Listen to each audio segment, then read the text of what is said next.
Hello and welcome to the KoG log for August 2020. This month I played one of my favorite decks in Duel Links currently, Shiranui's. So let's get started.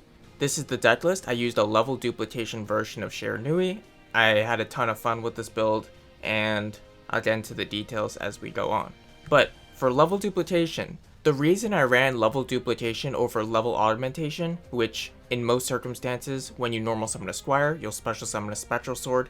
If you're running level duplication, you can reveal level 4 in your hand to make your Spectral Sword a level 4 in order to go into Shogun Saga with level duplication. If you're playing level augmentation, you can normal summon your Squire, special summon the Spectral Sword, use level augmentation to make your Spectral Sword into a level 6 by revealing a level 4 in your hand in order to go into Sun Saga. Now the reason I prefer level duplication is that Shogun Saga opens up the door to free card advantage. What I mean by that is, Shogun Saga on special summon can banish a Shiranui monster or any zombie monster from your graveyard to gain that much attack. Now the important part is that you're summoning Shogun Saga using Squire, so you can banish the Squire to draw a card, then discard a card, and that card can be a Ballista Squad, a Floodgate, a Lancia, any of your back row cards that you might need going first, and it gives you a much more consistent access to your back row, which while Sun Saga gives you a turn 1 protected from destruction card with 3500 attack, Shogun Saga with back row is more powerful. Plus, if you're summoning Shogun Saga on turn 1, you get access to a turn 2 pop with Sun Saga if you send Shogun Saga to the graveyard, banish the level 2 and Shogun Saga, make Sun Saga,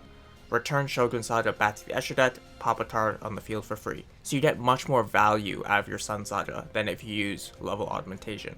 Plus, there's much more removal in the game than just destruction. There's banishing with cards like Michael, Every, so Shogun Saga turn 1 I believe is a much better choice.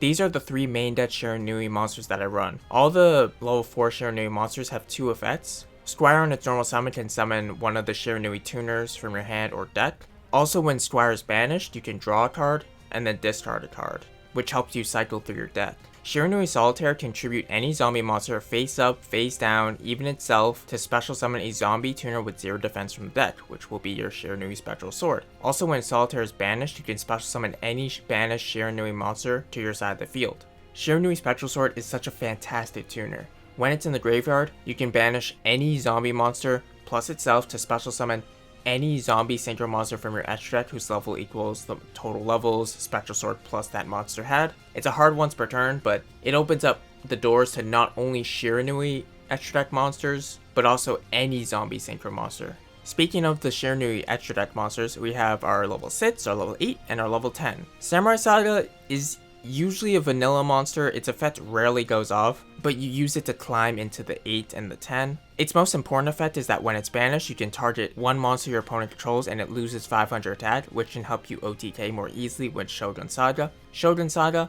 when it's special summoned, you can banish a zombie monster from your grave, and it gains attack equal to the banished monster's original attack. While you'll typically be banishing Samurai Saga or another level 6 synchro, you can also banish a Solitaire to special summon a level 2 synchro back on the field and then go into Sun Saga.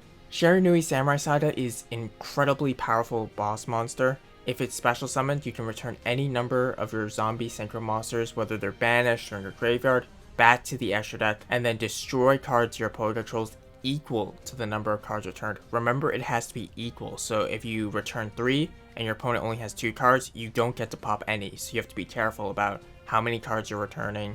And it has the effect that if a zombie monster you control, remember any zombie monster, doesn't even have to be Shiranui, would be destroyed by battle or card effect, you can banish a Shiranui monster from your grave instead, which also triggers your Shiranui effects, so really strong card. I run 1 Gozuki, though running 2 or 3 is fine depending on how much space you have in your deck or what you have access to.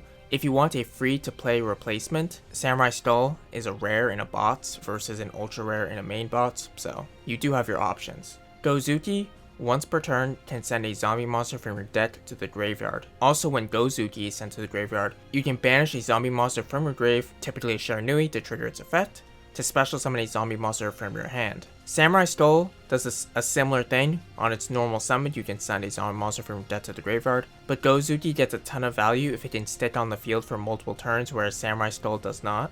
So that's why I prefer Gozuki. Typically with Gozuki, you'll be sending your tuner from the death to the graveyard, and then on the following turn, sending your solitaire from the death to the graveyard.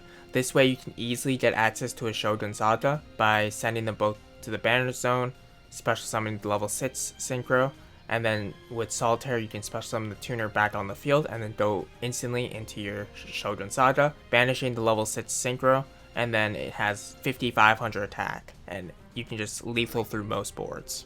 While I run 2 Sun Saga and 2 Shogun Saga, so that I get access to Revived Kane Hades, which can be special summoned by banishing your Spectral Sword with any level 4 zombie monster. Revived Kane Hades has the effect that you can negate the effects of any effect monster destroyed by battle with zombie monsters you control, not only with Revived Kane Hades. This lets you negate powerful meta cards like Alistair the Invoker, can't search invocation now. Winda can't special summon from the deck or extra deck. Whitestone does not get to special summon a Blue Eyes monster during the end phase. Sulfafnir doesn't get to special summon a Crystron, can't use its effect in the graveyard anymore. All these cards are shut down when you put Hades on the field. For the back row, I run 2 Lancias, which is super good in the mirror match as well as the invoked matchup. You can essentially negate the invocation. You can stop them from synchro summoning in the mirror match because they have to banish their tuner and their monster they want to synchro with. Also, you can use it to tribute over lava golems or what have you. Really useful and adaptable card. Ballista Squad is my favorite trap card in this deck. You can tribute a monster, then target a card your opponent controls and destroy it. Helps get rid of Necro Valley, back row, monsters that you struggle to deal with. Also, you get rid of monsters that are floodgated or that you really need in the graveyard in order to facilitate your plays. Floodgate Trap Hole, everyone knows what this card does. Flips your opponent's cards face down, can't flip them back up. One of the staples in our metagame. Karma Cut, Wall of Disruption, and Forbidden Lance are my one-ofs. Karma Cut discards a card to target a face-up monster your opponent controls. You banish it and then banish all cards with the same name as that monster in your opponent's graveyard. Really good in the Blue Eyes matchup. It's good in other matchups too, but in matchups where they have a lot of cards with the same name, Karma Cut can get a lot of value. Wall of Disruption can instantly blow out an invoked Neos or other decks where they put down a lot of monsters on their field. Forbidden Lance can be used against Invoker to stop the invocation. It can also be used to protect your monsters from back row, such as Dark Magic Circle, Floodgate, etc. Really versatile card. But I want to reiterate before we go to the next slide that all of this back row can be replaced by whatever you have, and running specific back row is not what defines the strengths of this deck. Here's a level duplication list that is ban list compliant that you can make by going through the bots twice, without any other tickets, without any dream tickets. Those are just extra, you can replace cards in this deck with those, and I strongly believe this can reach King of Games. And that'll do it for today's video. If you have any questions about Shiranuis or you have any ideas what to do for my next COD run, leave them down below. As always, thank you for watching, and I'll see you in the next one.